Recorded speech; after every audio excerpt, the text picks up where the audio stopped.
Mga bro, isang malupit na balita na naman mula sa Philippine Air Force. Last October 17, 2024, matagumpay ang PAF Bids and Awards Committee sa kanilang negotiations para sa procurement ng brand new Sirett precision-guided rockets mula sa Rocketsan. At heto pa, 79 na bagong Sirett rockets ang darating para sa ating T-129 attack helicopters. Grabe ang sarap pakinggan na patuloy ang modernisasyon ng ating Air Force.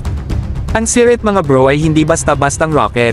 Precision-guided ito, ibig sabihin, swak na swak sa target kahit sa malayuan. Ideal ito para sa mga missions na kailangan ng accuracy tulad ng close air support, anti-armor, at maging anti-terrorism operations.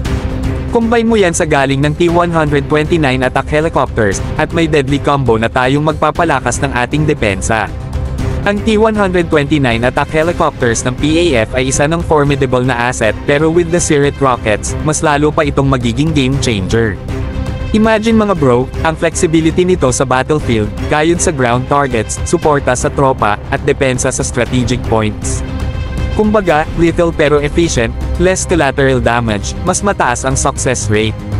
Pero hindi lang ito tungkol sa dagdag na armas mga bro. Isa itong patunay na seryoso ang PAF sa pag-angat ng kanilang capabilities. At higit pa rito, pinapakita nito na kaya nating makipagsabayan sa iba pang air forces sa rehiyon.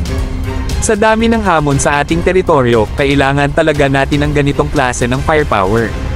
Mga bro, ang Sirett precision-guided rockets ay isa na namang hakbang patungo sa mas malakas at mas modernong Philippine Air Force. Kaya stay tuned dahil marami pa tayong aabangan sa Re-Horizon 3 phase ng AFP Modernization Program.